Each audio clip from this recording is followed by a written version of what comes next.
السلام علیکم دوستو، آپ دیکھ رہے ہیں انفو ایٹ جواد۔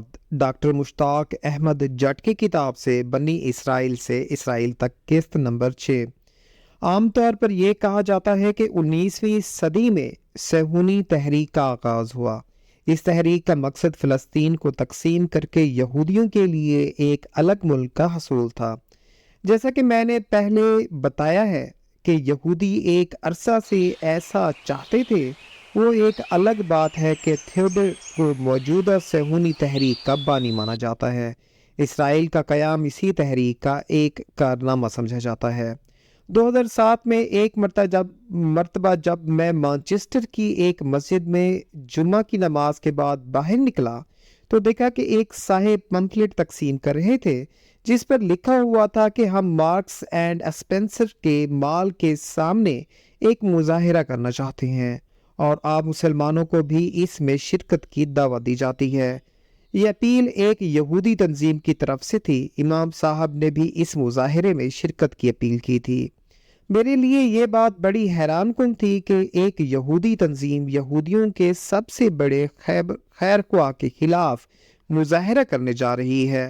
اس پر میں نے اپنے دوست ڈاکٹر مقصود سے پوچھا تو انہوں نے بتایا کہ یہودی بھی دو حصوں میں تقسیم ہیں، ایک وہ جو اسرائیل کے حامی ہیں اور مسلمانوں پر ظلم کر رہے ہیں، انہیں عام طور پر صہیونی یا زائونسٹ کہا جاتا ہے، اور عام طور پر دوسرے وہ جو ان کے مخالف ہیں۔ اس سے یہ بات ثابت ہوتی ہے کہ تمام یہودی مسلمان دشمن نہیں ہیں۔ عام طور پر ان سب لوگوں کے لیے لفظ یہودی استعمال کیا جاتا ہے، اور اس کی وجہ سوائے اس کے کچھ نہیں کہ صہیونیوں کی تعداد دوسرے گروہ کے مقابلے میں بہت زیادہ ہے۔ لیکن میں اس تحریر میں لفظ صہیونی ہی استعمال کروں گا۔ میں یہاں پر حالیہ صہیونی تحریک کی ایک مختصر داستان ضرور بیان کرنا چاہوں گا۔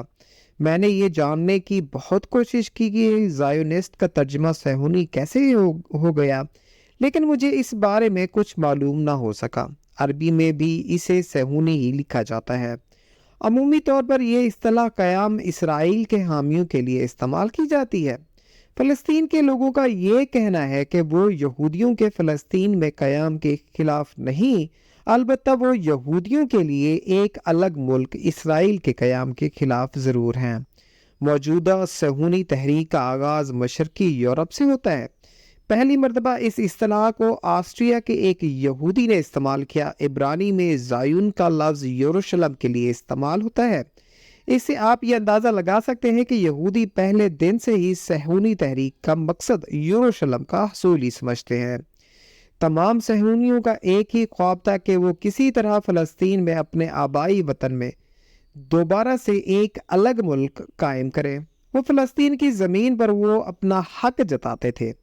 اس کا کام کے لیے دنیا کے مختلف مقامات پر بسنے والے یہودیوں کو ایک پلیٹ فارم پر اکٹھا کرنا شروع کیا گیا۔ ان کا یہ کہنا تھا کہ 2000 سال قبل وہ اس علاقے میں حکمران تھے اور انہیں وہاں سے نکالا گیا تھا۔ اب وقت آ گیا ہے کہ اپنے ملک کو دوبارہ حاصل کیا جائے۔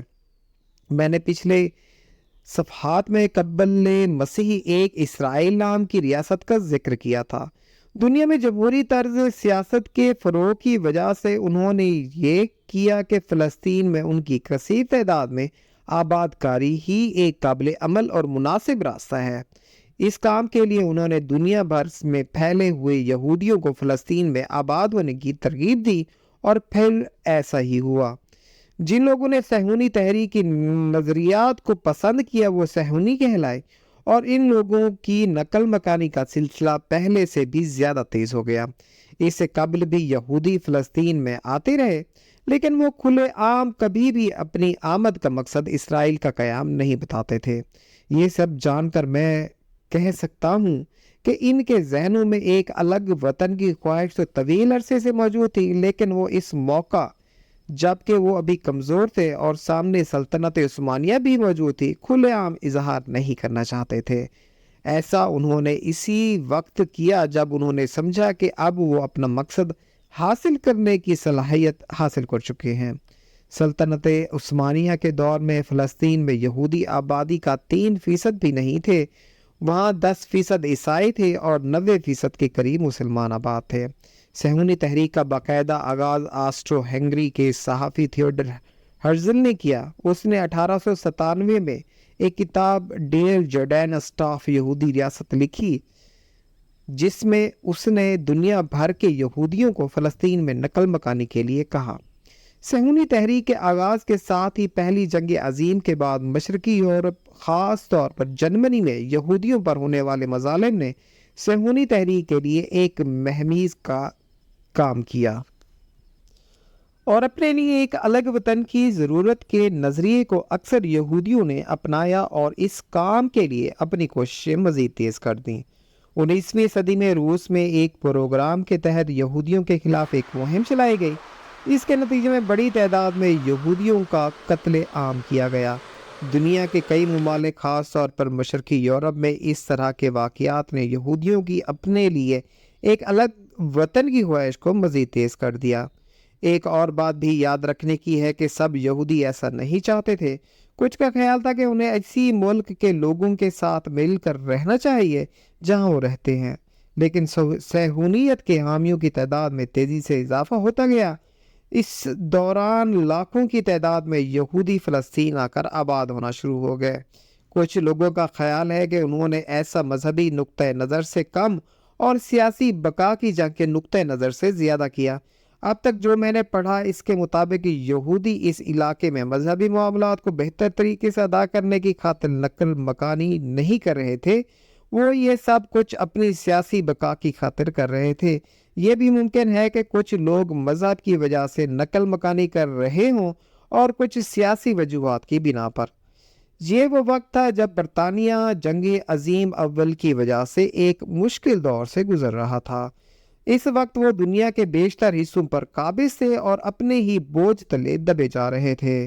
ایسے موقع پر یہودیوں نے انگریزوں کے ساتھ ایک معاہدہ کیا، جس کے تحت انہوں نے برطانیہ کی مدد کی اور اس کے بدلے میں برطانیہ نے ان کے لیے ایک الگ وطن کی حمایت کا وعدہ کیا، اور پھر صہیونیت کا وہ پرچار جو 1897 میں شروع ہوا، 1948 میں اسرائیل کی شکل میں سامنے آ گیا۔ ان 50 سالوں میں ایک نئے ملک کی بنیاد دنیا بھر میں یہود کی ایک ویران اور پسماندہ خطے میں آمد، کثیر تعداد میں ان کی بستیاں اور ہر سال ان کے زیر قبضہ علاقے میں اضافہ ممکن ہوا۔ اس سب میں یہودیوں کا ایک بڑا کردار تھا، لیکن اس کے ساتھ مغرب اور کئی مشرقی ممالک کی حمایت نے ان کا کام آسان کر دیا۔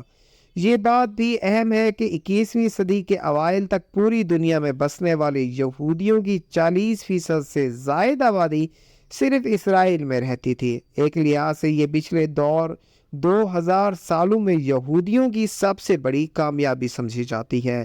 ایسا اب تک کبھی نہیں ہوا کہ ایک ملک ہو جس میں 90% سے زائد لوگ نقل مکانی کر کے آئے اور انہوں نے نہ صرف وہ علاقہ پہلے سے رہنے والے باشندوں سے بزور طاقت چھینا ہو، اور بلکہ دولت کا سہارا لے کر خریدا بھی ہو۔ اب تک کی معلوم تاریخ میں ایسا صرف اسرائیل میں ہی ہوا ہے۔ دوستو، امید کرتا ہوں یہ ویڈیو آپ کو پسند آئی ہوگی۔ مزید ایسی انفارمیٹیو ویڈیوز کے لیے جڑے رہیے انفو ایٹ جواد کے ساتھ۔ شکریہ۔